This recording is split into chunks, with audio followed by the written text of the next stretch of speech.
No. Come on, where is it? Dave, it's your Idaho Central app here. Any chance you're missing a debit card? Let's get that taken care of for you. With ICCU's card control, you can turn any card off with the tap of your finger. You got it. And back on again. Out, out, out, out. The closest Idaho Central Credit Union branch is in your pocket. It's the fall kickoff sale at Lithia Ford of Boise. We're going all the way so you can score more for your trade-in and trade up to a new Ford truck or SUV today. Visit Lithia Ford of Boise, where Ford begins in Idaho.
This is Bronco Nation News Live. The best interviews, the most informed opinions, the latest breaking news, all from the top Boise State insiders. Bronco Nation News Live from BroncoNationNews.com is presented by RowPaint.com, the official paint and coatings company of Boise State Athletics. All Bronco Nation news broadcasts come from the Western Collective Studios. Head down to Western Collective's locations in Garden City or downtown Boise to try some of their delicious beers, including the Horseshoe Golden Ale, the first beer to support an NIL collective. Now, here's four-time NSMA Idaho Sports Writer of the Year, BJ Rains, with another edition of Bronco Nation News Live. Hey, how we doing, Boise State fans? Welcome on into a live edition of Bronco Nation News Live here at BroncoNationNews.com. We're presented by RowPaint.com. All your painting needs, especially those concrete coatings, interior, exterior painting, make sure you check out our title sponsor, RowPaint.com. My name is BJ Rains. This is former NFL offensive lineman, former Boise State, Auburn, other spots, offensive line coach, Brad Bedell, doing his weekly Wednesday appearance as we talk Boise State, the CFP rankings, all kinds of good stuff here as we do every Wednesday on BNN Live. Brad, happy Wednesday to you. How you doing? Happy Wednesday. I'm phenomenal. Loving the Ezra Cleveland jersey there in the background. Yeah, it's I try to do it. I'm waiting for OJ when that gets over, and then I got another one coming from the Raiders. So you just trying to mulch on Bucks one somewhere. I got one upstairs. Okay, let's go get that going. I like the game one hat there too. If you have any team apparel needs, make sure you hit up Brad. Game one. Don't forget companies. Yes, companies, teams, church groups. You need bulk uniforms, apparel, whatever. They got you covered. Oh, you need a T-shirt. I'll give you a real good deal. There we go. Looking forward to that. We are in the Western Collective Studios, whether it's the Horseshoe Golden Ale, the Orange Chaos Seltzer. Check out Western Collective. A portion of the proceeds go to benefit the Horseshoe Collective. And they'll be doing a watch party Saturday night. We just decided this morning over at the brewery in Garden City. So the Western Collective Brewery there in Garden City, right off the connector. If you never checked it out, it's an awesome spot, but they just had some TVs added in, and they'll be doing a watch party on Saturday for the San Jose State game. So 5 o'clock, swing by. Get some pizza, some food, some drinks. Portion of the proceeds goes to benefit the Horseshoe Collective, raising money for student athletes at Boise State. So if you're looking for something to do on Saturday for the game over there in San Jose, make sure you head over to the brewery there in Garden City. And we'll be talking about that game a little later in the show. I want to talk mostly about the college football playoff rankings today. But, Brad, first, the wanted to get one thought on the Nevada game. Obviously a little closer than some people thought, but a couple turnovers. It wasn't the prettiest game, but I guess at this time of the year, maybe you don't need super style points. Maybe it didn't coincide nicely with Ole Miss winning. I'm not sure if a 50-3 win over Nevada would have kept Boise State ahead of them or not. But either way, they get the win. They stay where they need to be. But obviously some turnovers, and it wasn't a perfect game against Nevada. No, it was bad. I'm not. Spencer Danielson said it was bad or awkward or funky, whatever. I don't know what he said, but they use sloppy, not pretty. Sloppy. I'm going to use bad. I mean, I was wrong. I thought if Genty was going to go for 210 plus, that they win by 21. Yeah, but Genty went off 2 more yards. He only went for 209, I think it was, or 208. Well, I'm dang, but I thought that game was coming, but I've been a proponent for the quarterback. I still believe in him. He just didn't have a good game. I mean, it happens, but defense, played well enough to keep them ahead. I mean, he scored by 1 point. Now, I will say this: I'm not worried. Well, we're going to get into the college football, but because I don't want to talk two sides of my mouth because I hate hypocrites. I agree. I think they need more style points. And I'm going to tell you why once we get into the college football playoff scenarios. But for me, you need to have strong games right now coming into your last 3 games, because this is what the committee's watching now. You're the only G5 team that is even, in my opinion, is even worthy of being in this hunt. Don't tell me Army is worthy. God bless them for what they do, but stop. I just don't. I think he needs some more style points. We'll get into that later. But the turnovers were bad. The kickoff return off the face mask was bad. It was an emotional win. Choder was pissed. That was just icing on the cake. But at the end of the day, you just need to win. And if they win, they're going to stick where they're at, right? But if they win a little bit more handedly, it's going to keep that bottom rung at bay. And I'm worried about the bottom rung. It's like 4 out of 5 games or whatever where they were huge favorites in the game. They're seeing the rankings last week come out. I mean, they were big favorites over San Diego State, blew them out, big favorites against Nevada. Like, what's that like as a coaching staff trying to get those players to I'm sure you've been in situations, whether it was at Boise State or Auburn or wherever, where it's just game after game. You're big favorites. You're supposed to win big. Everyone's putting you in the playoff rankings already. And it's just kind of like, no, we still have 4 more games left here. And you mentioned that there was a muffed punt by Latrell Caples. There was a muffed kickoff, the opening kickoff in the second half. There was, 3 interceptions that became 1 officially. There was 1 in the end zone they overturned. There was, or at the goal line, I guess. And then there was 1 that was called back due to a penalty. But I mean, there was technically 3. Ashton Genty lost a fumble. I mean, it was just a weird game where some of your star players, Caples, Genty included, are fumbling the ball. And again, what's that like? Just I guess maybe not specifically with this team or this game, but just in general, when you're at this point in the season and everything's going great and you're winning big and everyone thinks you're the almighty team. And then, I mean, is it just happen once in a while where everybody has a bad game together, or how do you explain a performance like that? It does. It happens. It's not, you don't plan on it. It's like one mistake. It's like dominoes, right? Everything's just falling in order of 1 mistake, 2 mistake, 3 mistake, 4 mistake, 5 mistake. And as a coach, you're sitting on the sidelines and you're just like, oh my God, let's just hold on. Let's just win the game. Let's get out of here. We still won 1-0. And then we can come in and go, if you guys want to go where we're going, you better stop it now. And this is how we're going to stop it, right? They've been doing special teams. Those guys catch the punts, all that. They do the turnover circuits. It's just, you give credit where Nevada punched the ball out maybe, or it was a bad game. It was sloppy. It's just, and you go into the next week and go, hey guys, we got to clean it up. Spence said that, and they will clean it up.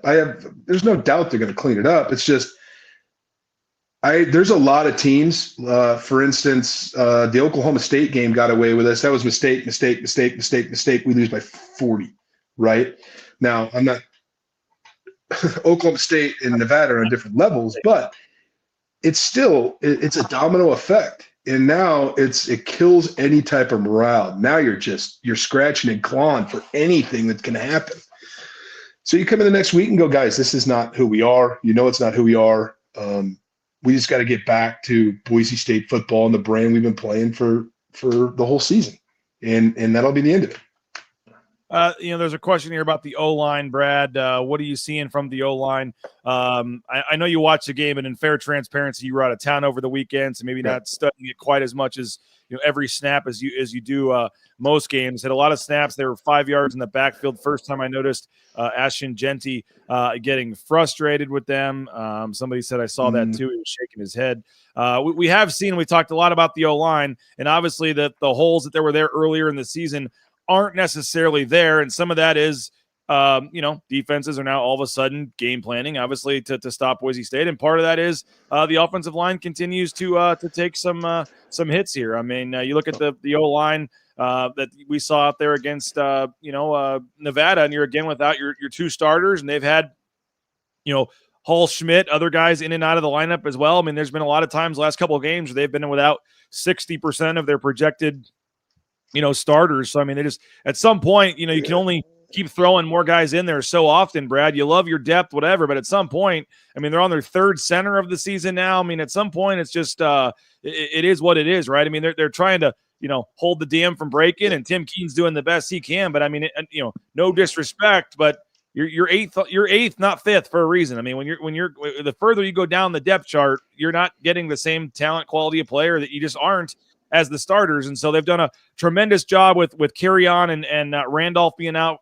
It sounds like they're hoping to get Roger back at some point here. That would be amazing. We found out he had a broken leg of some sort. I'm not sure when he can get back out there, but I mean, having those two guys was a huge hit. They did a pretty good job, but then they've had some other, Hall Schmidt, they've had some other things at center. It's been a challenge there along the O-line. And I do think the last week or two, whether it's been a combination of the defenses loading the box, whether it's been whatever, we haven't quite seen the same O-line we saw earlier in the season. Well, I think, first of all, I think Keen's doing a hell of a job. I mean, I'm not, it's the other thing is eventually you got to start, like, the guys that have been playing a long time, and I mean a long time, like they have multiple games underneath their pocket. Now you're like, okay, you don't have the excuse of saying you haven't played a whole lot anymore. You don't. It's like right now, an NFL rookie at this point of the season is not a rookie if you're playing. You're not a rookie. If you're an offensive lineman, you're not a rookie anymore. You've been playing, we're going into week whatever. I would say the number one thing that's gotten them, and it really started at UNLV, is the D-line movement.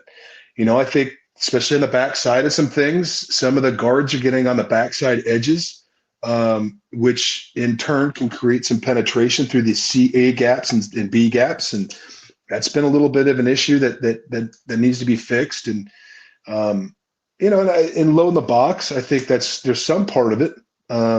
But the D-line movements hurt them a little bit more run game twisting and linebackers plug in. And it's actually really smart remember, everybody that knows football is O-line's going to combo block. But if they're going to a linebacker and the linebacker shoots it, it's taking away all double teams. So we're not getting that hard 2-yard drive to get off on second level. Now you have linebackers plugging. Inside zone, especially, they were heavy on that, or duo, if you want to call it too. But those linebackers are popping and plugging in those gaps. Those double teams are non-existent. That guard's got to get off. He's got to exit to that linebacker, putting a big strain on the tackle or the center to take over, and which recreates a one-on-one. So you got to give that to the defense, and they're working on it. And as you get new guys going in and they start getting considerable snaps. When I mean considerable snaps, if you're getting 30 a game and they're 90, 100 snaps underneath their belt right now, they've seen pretty much everything you're going to see for the rest of the season. Avery says Maddox Madsen had some legit pressure in his face for the first time, and it showed. I don't know if that's, a correlation with some of that. But again, in terms of the sacks, I mean, they still only have 7 sacks that they've taken in 9 games. Which is number five in the country. So he still, even though he had some pressure, he still got away, and the sacks at least have not been an issue.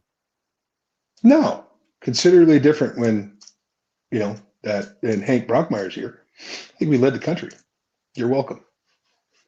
John Reagan, going back to the Coach Pete area here. I'm going to go out on a limb. How many weird games do people remember under Peterson? Kind of tired of the excuses. The offense and defense both had poor performances in front of a home crowd. So John's a little fed up, I guess, with Spencer Danielson and company right now. Bring back Coach Pete. I'll tell you what, bringing up Coach Pete, you're never going to deal with that, but hey, John, I appreciate. I remember. Sorry to cut you off, Brad, but I mean, all you have to do is go back to a game in 2006, the year they won the Fiesta Bowl, where they were huge favorites, I believe, over San Jose, and had to go to double or triple overtime or something to beat San Jose, and almost lost to San Jose on the road. I remember that being a weird game. How about at Nevada when they're number 3 or 2 in the country, and a guy in the halftime comes out with the name of Colin Kaepernick, and then they kick a field goal to beat Coach Pete in country, and it really cost him a national title shot. So lost at home to San Diego State, lost at home to TCU. Those were some weird. We lost it. We had a horrible game versus San Diego State with Brett Rippon. We had a horrible game. We lost 17-14, something like that. And let's go back to this. John, I appreciate it and all that, but stop. It's one game. You're number 13 in the country. You're going to the playoff if you take care of business. So now John's fed up because they're not winning by 40. Thanks, John. Appreciate you. Anything else before we turn to, I want to do rankings in the middle, and then we'll spin it ahead to San Jose at the end. Anything else, just current state of the team, the game against Nevada, anything else, any other comments you wanted to make before we move on? Talked about it. Over. Move on. They won 13th in the country. And it's better than talking about they lost and they're in deep, deep trouble to make the playoff. Guess what we get to talk about now? College football playoff. You'd much rather talk about a sloppy, not good, ugly, win than a sloppy, not good, ugly loss at this point in the season in terms of what it means moving forward. We will get to the college football rankings in just a second. I mentioned Saturday, come on out to the brewery there in Garden City, a Western Collective. They're going to be having a watch party for the San Jose State game. They got $3 Horseshoe Golden Ales. They got some great deals on food and things as well. So if you've never been there, it's an awesome spot. Check it out, Western Collective Brewery there in Garden City. And again, portion of the proceeds goes to benefit the Horseshoe Collective, putting money back in the pockets of student athletes at Boise State. So we'll see you Saturday at Western Collective. Rowpaint.com, our title sponsor. There would be no BNN without rowpaint.com. So return the favor, folks. That next painting project, much more affordable than you think. Don't try to do it yourself. The interior, exterior painting, the concrete coatings, I highly recommend as well. So check them out. View everything they can do. Great website, ROEpaint.com. Tomorrow night, 8 o'clock, we'll have a Tyson Degenhardt show. He's coming off another nice win for the basketball team last night. Idaho Central Credit Union, ICCU.com. There's a branch pretty much on every corner, but the easiest is that mobile eBranch online banking right there in the app on your smartphone. Again, get more information, ICCU.com, and join us 8 o'clock tomorrow for the next edition of the Tyson Degenhardt Show. Matt Bauscher Real Estate, #1 ranked realtor in the Treasure Valley. Saw him sitting courtside last night at the game. Again, he's not part of the Boise State home team, so he is once again putting his money where his mouth is and backing it up. So, I know everybody has 5 friends that are realtors, but next time you're looking for a realtor, no home is too big or too small for Matt and his team. And again, Rain's family couldn't have been happier with our experience with Bauscher Real Estate. So you can get more information online, BauscherRealEstate.com. Ridley's Family Markets, shop Ridley's.com. Saw Mark Ridley at the game last night, and we are doing the trip for 2 again. We got to find a game that works, but we are doing, sponsored by Ridley's, the private jet trip to a road game. So be ready for that. You have to be a current subscriber of BNN. We're going to pick the game and lock it in, and we'll find a basketball game, and we'll do a VIP basketball experience again for 2.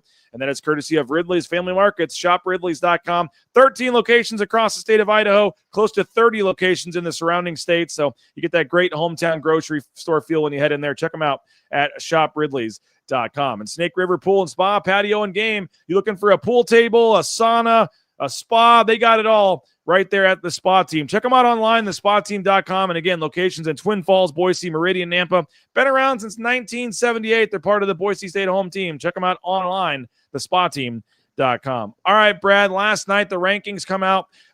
Me and Jay were talking about it yesterday. We thought there was a chance. Hey, maybe we thought for sure Ole Miss probably passes Boise State. We thought maybe even SMU would have a case, depending on the SMU, Miami, what happened there with Miami losing. That doesn't happen, but Boise State does get passed by Ole Miss. We see the current rankings here on the screen. And again, a little funky with the top 4 seeds getting buys right now. I know there's a whole debate on Texas, Georgia. How is Texas, number 3 in the country, and Georgia's 12 when they beat them by double digits at their place?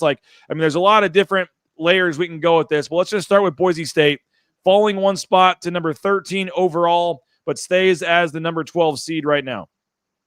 That's fitting. They're going to fall, and this is the thing about and I was going to get to this, is like style points. It's like first team out, right? Or SMU. We know that if Boise takes care of business, right, they're in the playoff. Even at 15, they're in the playoff, right?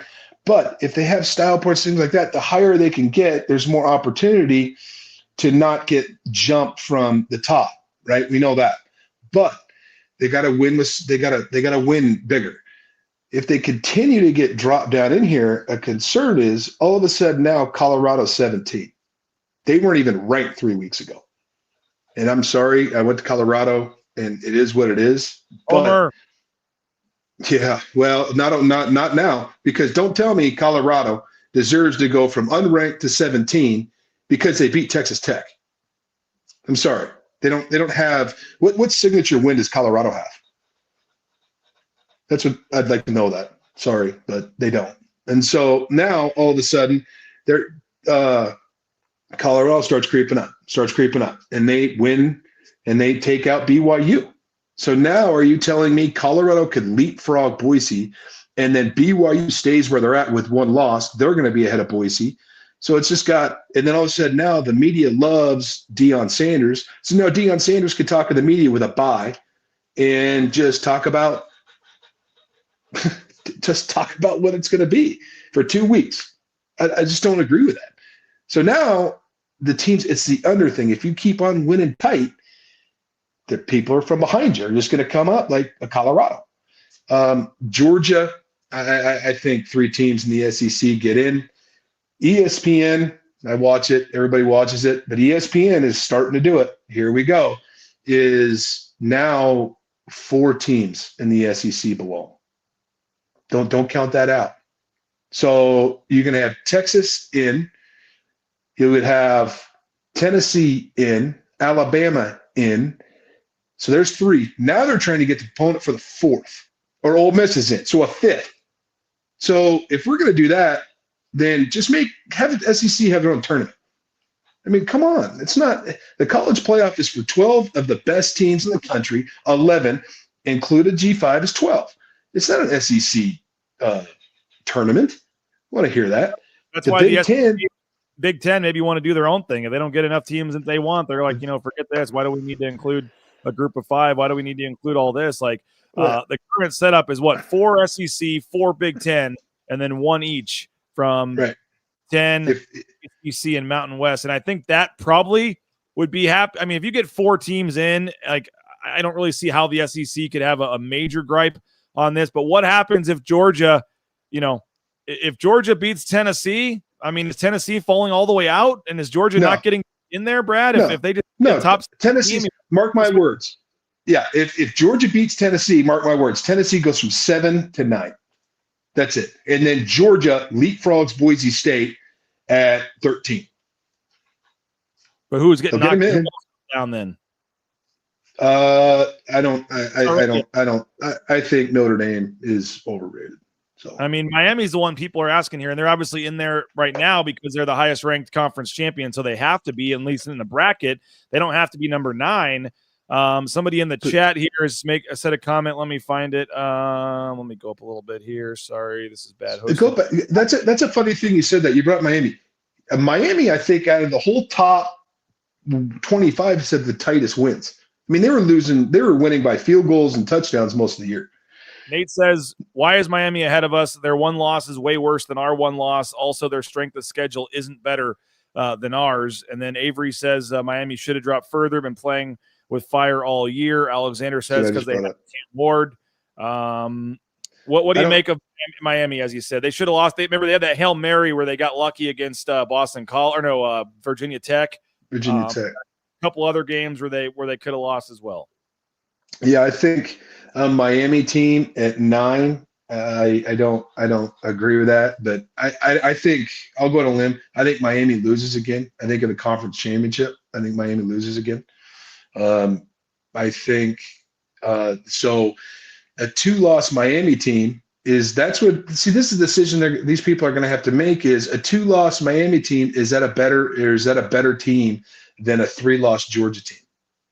Well, if Miami wins somebody from the ACC has to get in. So Miami's but hold on, the champion goes in, right? Yes. And I'm saying Miami loses. That doesn't mean Miami's got to go in. I understand that, right? But I'm saying somebody, either SMU or Miami, somebody from the ACC has to get into the tournament. So that's taking a spot.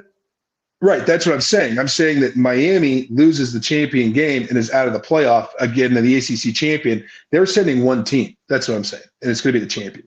Which I guess what I'm saying is they're sending one right now anyway. So regardless of who it is, that's not going to – Miami losing again wouldn't help a Georgia or somebody, because somebody from the ACC has to get in no matter who it is. I agree with you. But I'm just answering the people's question about Miami.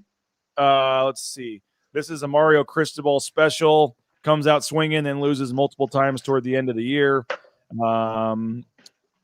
Let's see. Josh. The other – I'm sorry. Another – be a huge mistake to give Boise State a bye because the SEC will revise the model in the future. I said that 3 weeks ago. Now that path right here, we can talk about that for a minute, Brad.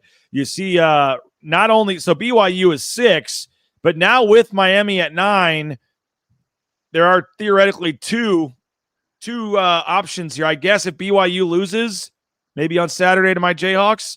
Are they going from 6 all the way below Boise State? Maybe not. Maybe a 1-loss BYU is still ahead of a 1-loss Boise State when they're 6-11 right now. I don't know what that gap would be.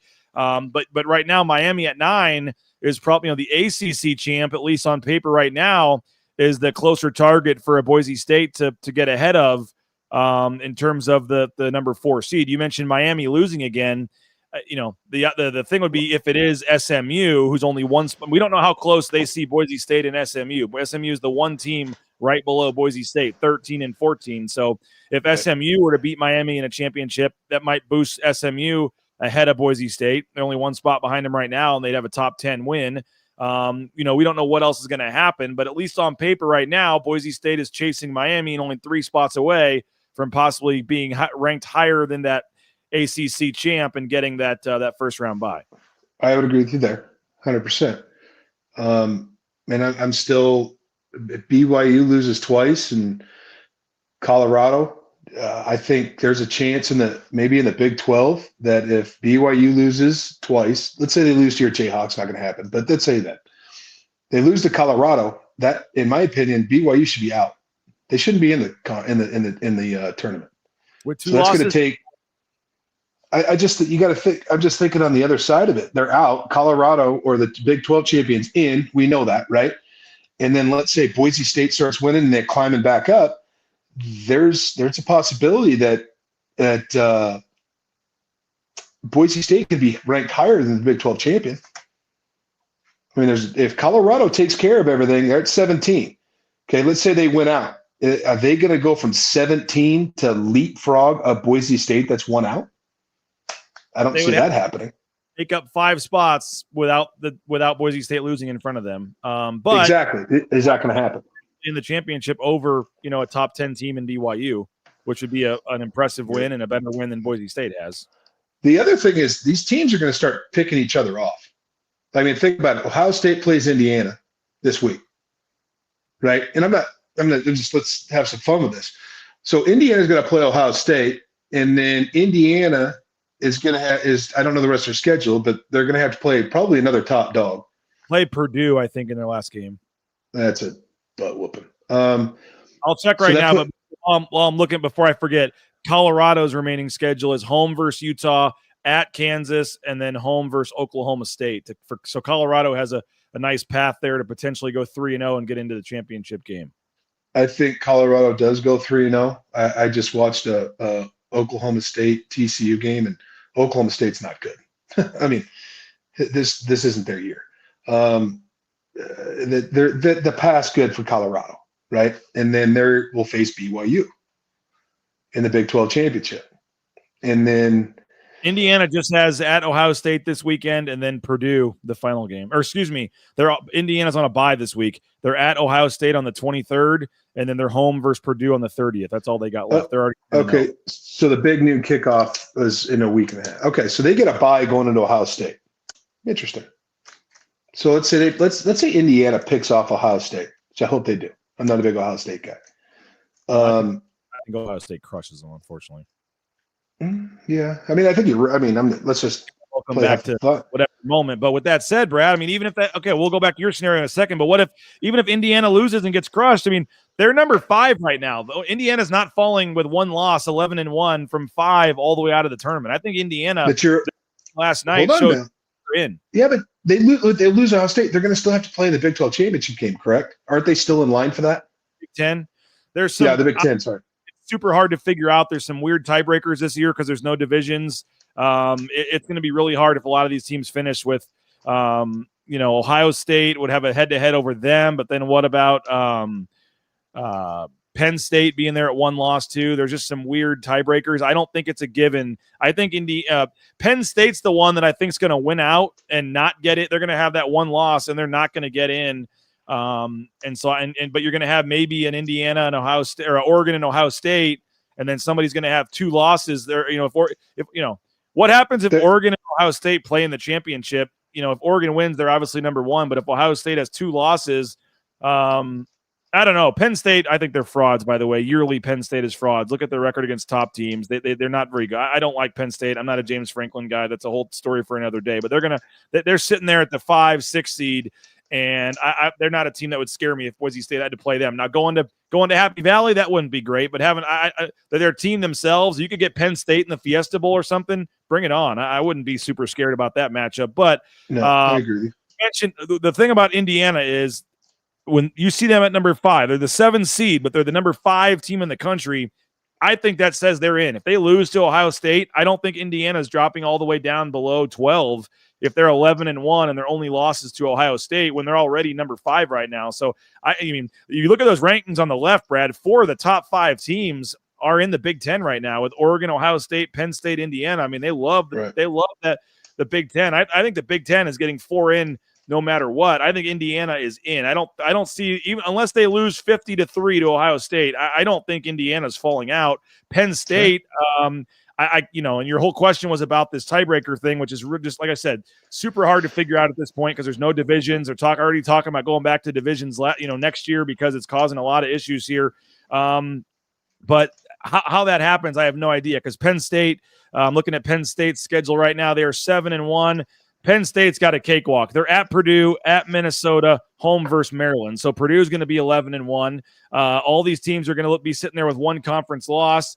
Oregon, I mean, I don't know when we expect, if we do expect at all, them to lose here the rest of the way. They're looking like they're going to be the team. They obviously have the last game of the season for Oregon is at Washington. Obviously, I don't know if rivalry game's the right word, but old Pac-12 teams meeting up in the last game of the season. But you look at Oregon's schedule, they got at Wisconsin, maybe jump around, night game, NBC at Camp Randall this week. Maybe Wisconsin gives them a game. I don't know, but that's all they have left is at Wisconsin and then home. I guess they are home versus Washington on the 20th. So Oregon's already sitting there at 10-0 too. So they got a big mess on their hands with the tiebreakers and things there. And that we can talk all we want about the SEC. The Big Ten's got the same problem, Brad. I agree with you. Yeah, but I actually, honestly, the way you just brought that down, I do agree that the Big Ten gets 4 in, right? I mean, the path that you're saying, you're 100% right. I can't argue with that. Purdue or unless there's another major upset. Right. And Purdue hasn't had their home game. Usually it's they beat Ohio State at home. They haven't had that one big signature ranked win that they always have every year and within conference usually.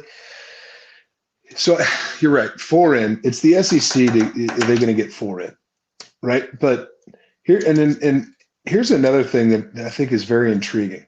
I know everybody wants conference championships, but with this 12-team playoff, and you look at it, do you really want to play in a conference championship if you only have one loss right now? Penn State's going to be the perfect beneficiary of that. Penn State would be out of the tournament probably if they had to maybe play again and lose, but instead they don't have to play in the championship game, and they're going to get in over a team that probably has 2 or 3 losses. You're exactly right.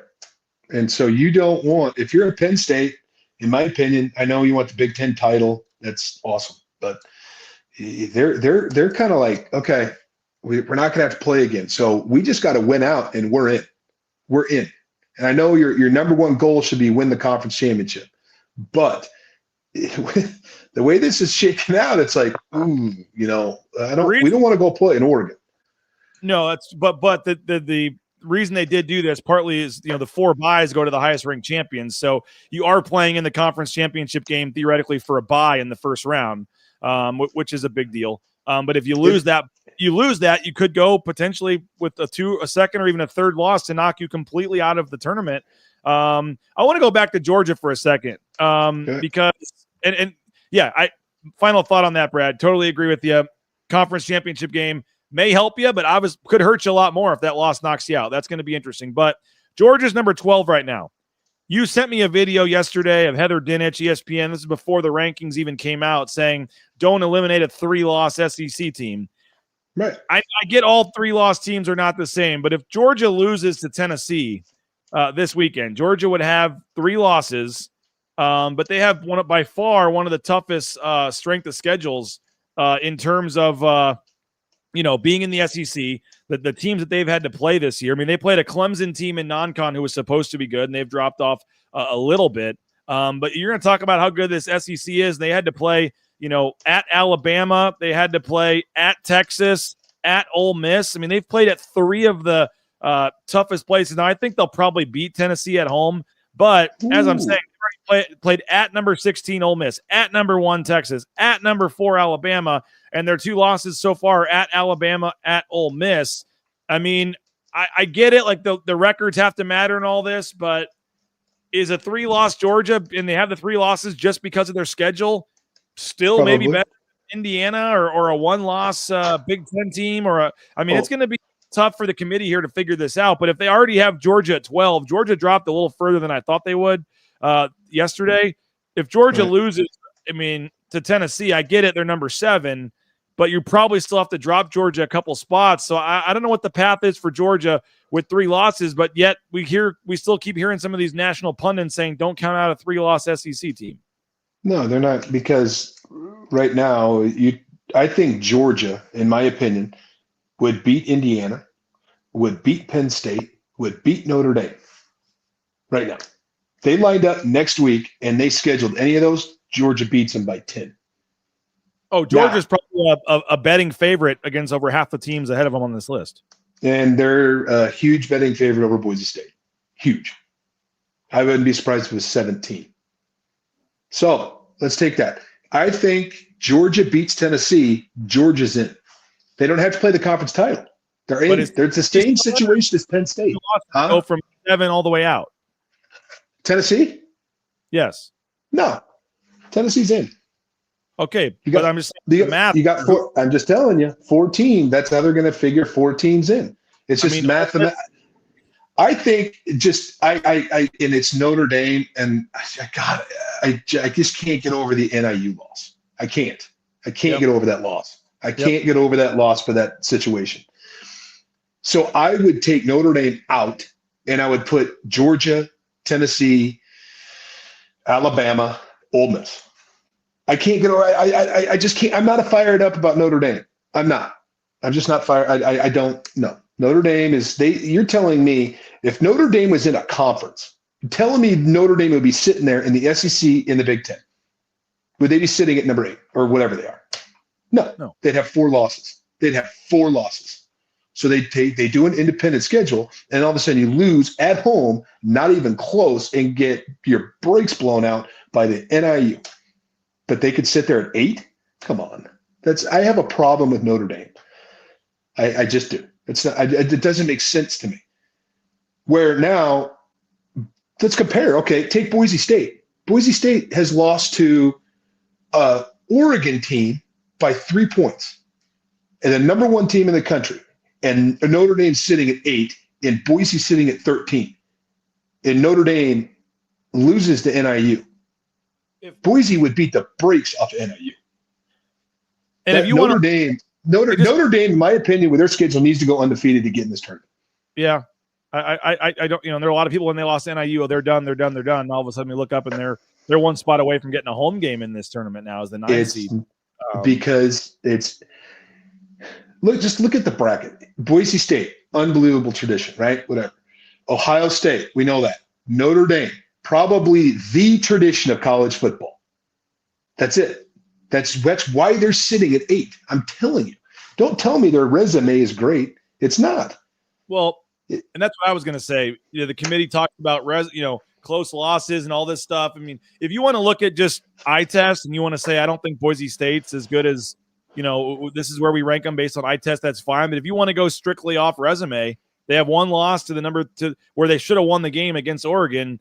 A lot of people are saying Boise State's not getting the respect they deserve. But this comes down to they look at it objectively. Even with 2 losses, they think Ole Miss is better than Boise State. They think Alabama is better than Boise State. And if you're just looking at these teams on paper, again, would Alabama be favored over Boise State? I believe so. Would Ole Miss be favored over Boise State? I believe so. Miami and Notre Dame are, I guess, the 2 if you really wanted to. You could look at. I don't have any problem with Ole Miss or Alabama being ranked ahead of Boise State at this point. Again, there's this when you have this committee, and it happens every year, like it happened in the basketball tournament last year. The Mountain West got screwed with all these bad seeds because they went off different data and criteria than the previous committee had used. So everyone was projecting this in terms of the computer rankings and the net ranking and KenPom and all this, and then they end up going off something else. So, every committee, 3 people, I think, rotate off every year. So there's some fresh blood every couple of years on this committee, and you don't know exactly what they're going to go off of. If you want to go off of eye test and these 12 people just think this team is better than that team, it's really hard to argue. You can disagree, but that's their opinion. They're the committee. That's the way it is. But once you start bringing in data and records and all this stuff and try to put it all together, I guess I'm just having trouble, Brad, figuring out where the math works out here. I mean, if Georgia, we're saying Tennessee probably stays in if Georgia wins, which I believe Georgia at home is going to win on Saturday. So if Georgia beats Tennessee and Georgia's going in, again, one of those teams has to come out. But the problem is, don't forget, whether it's Miami, whether it's SMU, like the ACC has to have a team. The Big 12, the Big 12 has to have a team. Boise State or the Group of 5 has to have a team. So that's 3 spots that are guaranteed taken for right there. So again, Georgia just lost to Ole Miss, but if they crush Tennessee, does Georgia go back in front of Ole Miss? After they just beat them 2 weeks ago, and again, the rankings are different than the bracket. Like we said, they believe Georgia's better than Boise State right now. The way where the bracket works out, they don't get in. I agree. If you put them on a neutral field, Georgia, as you said, is probably a double-digit favorite over Boise State. It is what it is. But in terms of how this is going to play out, like we're talking about all these Big Ten teams getting in, and we don't think anybody, if they're all top 5 right now, we don't think any of them is dropping out. If Georgia's going in and SEC teams having to come out, I don't think SEC is getting 5 teams. Everyone's saying 5-bid SEC, whatever. I just don't think the math makes that possible, unless because I think Georgia has to replace Ole Miss or Alabama at this point. And you're saying Notre Dame, and I agree with you, but I just don't think. If Notre Dame's already 8 and they're already ahead of Miami, Alabama, and Ole Miss and don't lose, they're not just moving Georgia up and taking Notre, and they're not swapping Georgia and Notre Dame this weekend if Georgia beats Tennessee. So I just the math to me here is interesting because when you account for the guaranteed spots to the ACC, Big 12, and Group of 5, it's not unless you're taking out a Big 10 team, you're not getting 5 in the SEC. So I don't know how this shakes out here. I don't either. With that, and what would really blow up is if Georgia beats Tennessee, and then they get in. And then you have the SEC title game of whoever that's going to shake out. I mean, they have a problem with the SEC because the SEC has a problem because this committee loves the Big Ten so much. I 100% agree with you. Right now, I do. I mean, a Penn State team, Ohio State, Oregon. Oregon's in. That's easy. Ohio State's going to be in. It's Penn State. I'm not fired up. Indiana. So you're right. I mean, this committee loves the Big Ten this year. And it's just it's a proponent of, okay, if the SEC is so mad Georgia didn't get in, we'll magically have a 14-team playoff next year.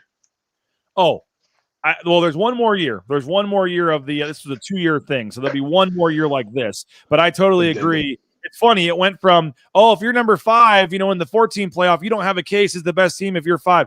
Then it was, if you're going to be 13 in this thing, you have no, if you're one spot out of the 12, you have no chance to say you were the best team. Like 12's, more than enough as it is. But when it's a Georgia or it's an SEC team that's a powerhouse with 2 losses there or 3 losses that gets left out, yeah, it's going to 14, 16. I would like to see it go even higher. I mean, it's not going to, but I think you get, why not give, some buys to the top 8 teams? Why not give all 10 of the conference champions in a spot? I mean, if you're going to go big, I would go even bigger. You look at the 1-double or the FCS playoff and stuff, the way they do it. But yeah, it has to be like this, I believe, one more year, Brad, but I totally agree with you. At worst, it's going to 14, and it wouldn't shock me if it's 16 or 20 if the money's right, moving forward here. Because the SEC is the one. I mean, let's not kid ourselves. The SEC and the Big Ten, they had their little private secret meeting with all their ADs and presidents to try to figure all this out. And the SEC commissioner came out and said, we got to get this right. We got to get this right. If Georgia or Alabama are the first team left out, there's going to be major issues for the SEC. But again, You look at the math. With this bracket and this team, there's just not enough spots to do it any differently right now.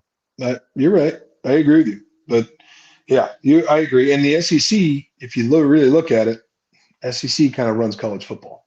That conference runs it.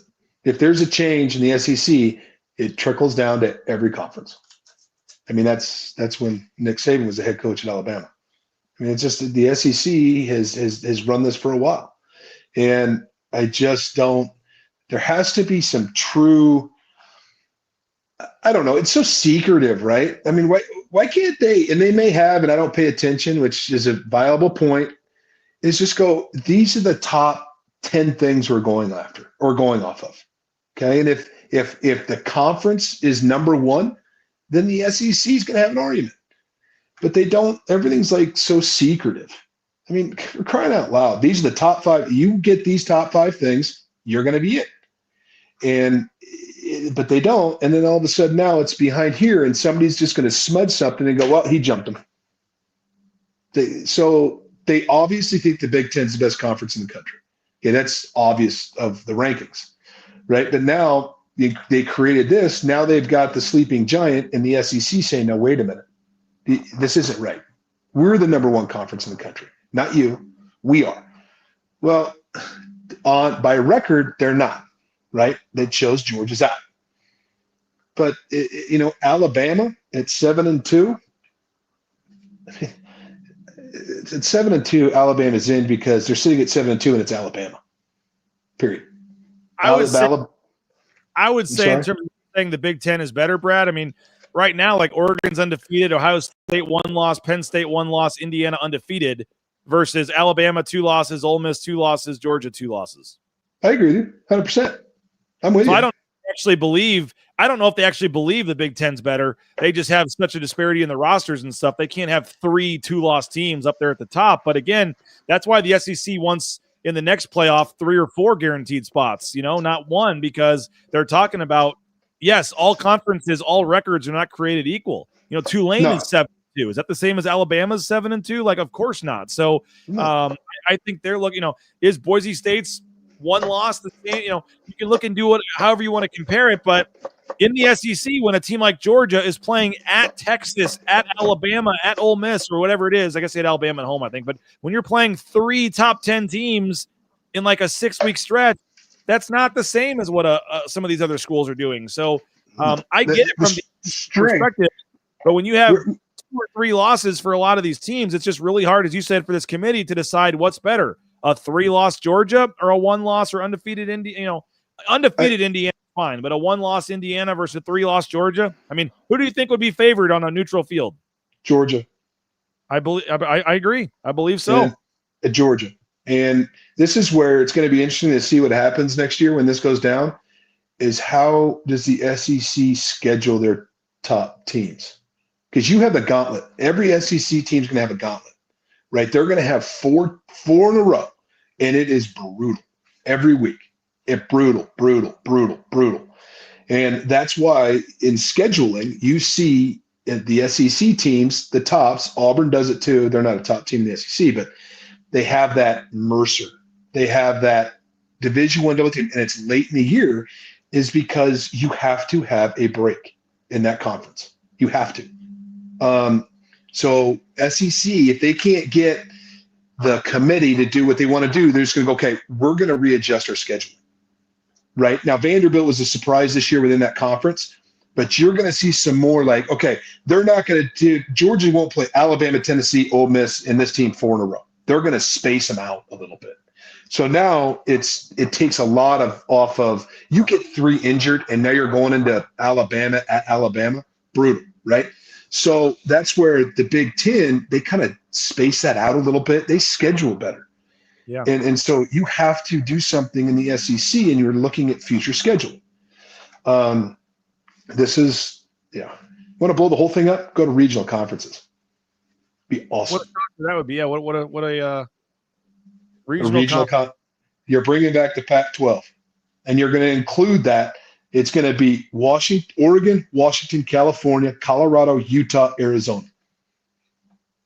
New Mexico, you guys got to go somewhere else. You're back in not within the region. They got to do something with them, right? And then you got Texas, Oklahoma, and you take that through. And you got the East and you got the South. And then your Midwest is where you're going to have to figure that out a little bit. And then you go to your team, your top 5 off of those regional conferences, your top 5 go to the tournament. So now we're expanding the tournament, right? And then other teams, you guys are just in bowl games. And you don't get out of your region for non-conference. You don't. Because you could schedule, Georgia is going to play Kentucky, Vanderbilt, Arkansas. There's another one I'm missing it. Anyways, for scheduling purposes. And you're not going to play everybody within that region, but it cuts down the travel. It cuts down arguments. You're playing your region. Your top 5 are in.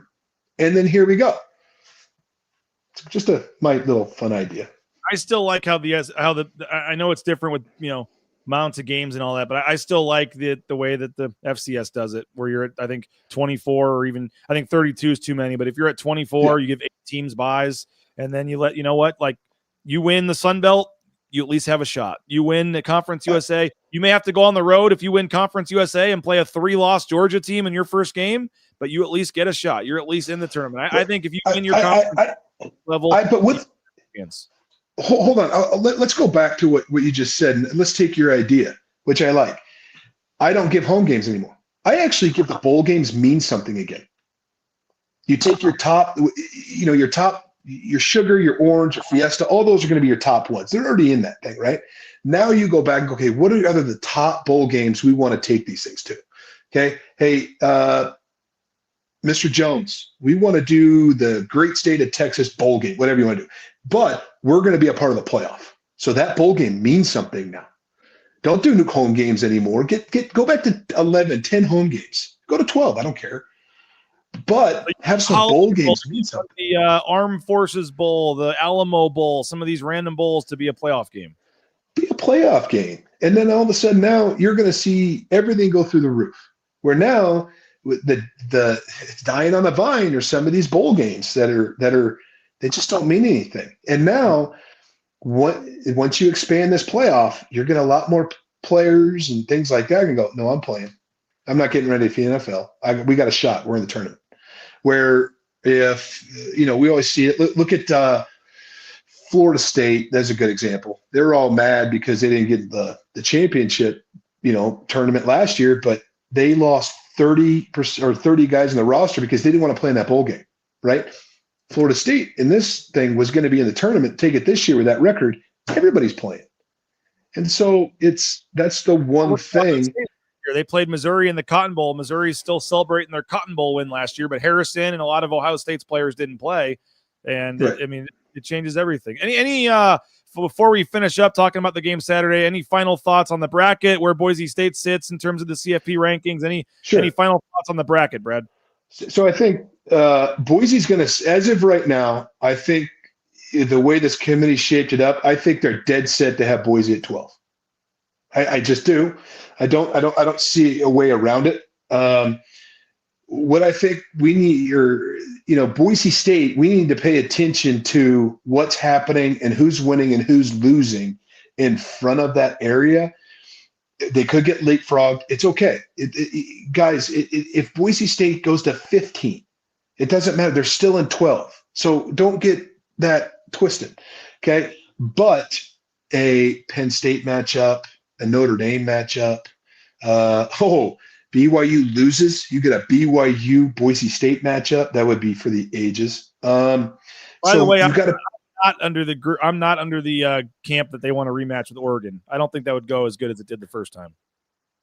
No, I don't think. No, if Ohio State wins the Big Ten and Oregon's the 5 seed, I'm not sure a rematch with Oregon would be great for Boise State, in my opinion. No, I don't know.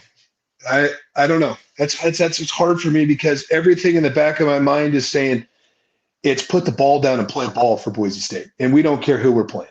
Right? I agree with you on paper. It's different this time go around than it has been in the last, but history has shown that Boise State can upset, I think, 80% of that bracket right there. I do. It just depends on where you're playing. If you got to go to the Horseshoe versus number 2 Ohio State team, that's tough. But that's why you play the game. So my gut's telling me Boise State's going to be 12. Just watch out who you're playing. I would love a Boise State-Colorado matchup if they leapfrog and win. But I know you can't. They'll get the bye or whatever. I get all that. The Heisman will have been decided by then, but that would have been quite the matchup if you get Ashton Jeanty up. Yeah, Travis. That's TV. I like them. I like Boise State. I like a Boise State-Colorado matchup for Boise State. If Colorado wins the Big 12, though, they would have to be in the top 4. Yeah. I know. Probably because Boise State would have to beat somebody else first if Colorado ends. But so Boise State, I think, as we say here, is either going to be the 12 or the 4. There still is a path. It's not a great, but there is a path. All they have to do, but now they have 2 teams, BYU or Miami. ACC is now in play again. So I think SMU might just swap Boise State if they beat Miami. But it's not just the Big 12 anymore. You can also root against the ACC. That is in play for Boise State to get that 4 seed. I agree. They're 4 or 12, and it's going to have. And Boise needs a lot of help to go to 4. A lot of help, but it's doable. It's doable. But they're 4 or 12, and then you see the matchup at 12 compared to the matchup at 4, right? Yep. In my opinion, for a Boise State team, you don't want to go to Alabama. You don't want to go to Ole Miss, and you do not want to go to Tennessee. You don't want to. You want to stay away from the SEC. Just speed alone is going to be an issue. But hey, see a couple folks in the chat. Takeover Sports Podcast, Bronco Nation updates. Appreciate you guys tuning in, along with the 600 plus of you that are watching right now. So thank you to all of our folks that are chatting and having fun talking behind the scenes here. I do want to spin this, Brad, in the last couple minutes to the game on Saturday against San Jose and what we expect to see there. But I want to thank a couple of our sponsors real quick. Lithia Ford of Boise, lithiafordboise.com. They got 4 football players, 6 student athletes, a lot of the coaches, athletic department staff, rocking vehicles from Lithia Ford. So return the favor when you're ready to purchase that next car or truck. Go check out Jim Sturk and company over at Lithia Ford. And again, you can look online, lithiafordboise.com, to view that full inventory of vehicles. Tomorrow morning, 9 o'clock, we'll be at Taco Bell on Broadway. And then I'm Brian Breakfast. Anybody that stops by, says hello because they're wants to hang out and come on air, ask a question, whatever. Just we're Johnny and I, kind of a last minute thing. John Mallory and I will be at Taco Bell on Broadway tomorrow for the live broadcast at 9 o'clock. And again, stop on by and we'll buy you a breakfast quesadilla or something. Get more information online, TacoBellWorks.com if you're looking for a job. But we'll see you at 9 a.m. tomorrow at the Taco Bell on Broadway. Speaking of jobs, transportation, compliance service, they can help you get into the trucking industry. If you're looking for a new career path, maybe getting out on the open road, driving a 18-wheeler is right for you. Again, whether it's the DOT, overweight, all the permits and registrations and things you need to get legal, they can help you out. It's a local company helping folks all over the world. Check them out online, Transcom Service.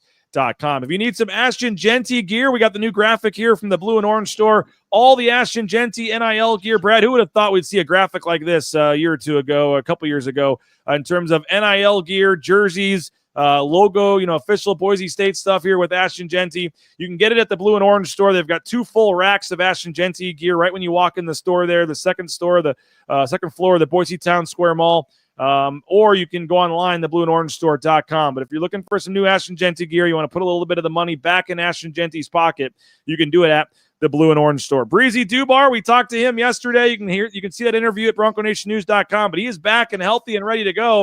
And we'll see if we can get the Breezy bundle next week. A hot dog and a soda for $1 on a Tuesday if Breezy Dubar gets a touchdown. We'll see if he can do that against San Jose State. The Breezy bundle at Jackson's. And again, a sack for Ahmed Hassanin. That gets you a coffee or a fountain drink for 91 cents on a Monday. So some great things going on at Jackson's. And remember, 25 cents from every hot dog sold goes to support the Horseshoe Collective at Boise State. Speaking of food, leanfeastmeridian.com. Check them out. They're feeding the football team, the basketball team, any kind of diet. It's all fresh. It's healthy. They deliver anywhere in the Treasure Valley. Brad, I'm at 13.2 pounds down the last couple of weeks. It's slowly starting to come.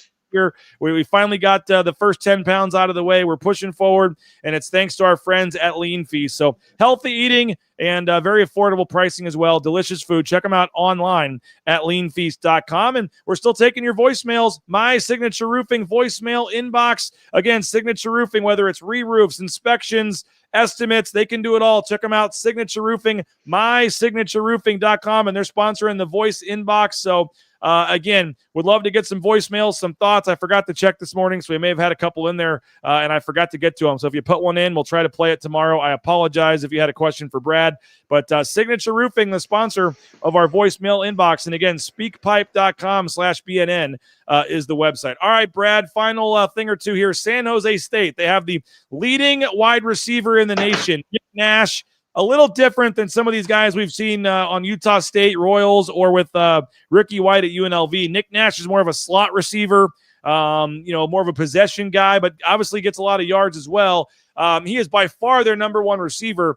He is going for the rare triple crown here. He is leading the nation right now in receptions, yards, and touchdowns as a wide receiver, leading the nation, again, from San Jose State in yards, touchdowns, and receptions. Nick Nash. And again, he had a game this year with 17 catches. Another game this year with 16 catches. He is averaging essentially 10 catches, 130 yards, and a touchdown every single game. He's putting up, video game-like numbers here. And, Boise State's pass defense at times has struggled a little this year, Brad. What do you make of the matchup? San Jose State undefeated at home this year. Boise State coming in as 2 touchdown favorites, looking to rebound from the game against Nevada. Just your thoughts on this matchup, Brad. I think the wide receiver is an issue.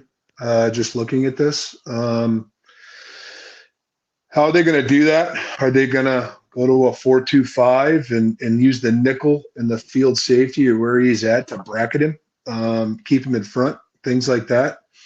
I think, they kind of the same thing. I'm just looking at this, and it's like San Jose State, they don't give up a lot of sacks, so they're getting the ball out of their hands quickly.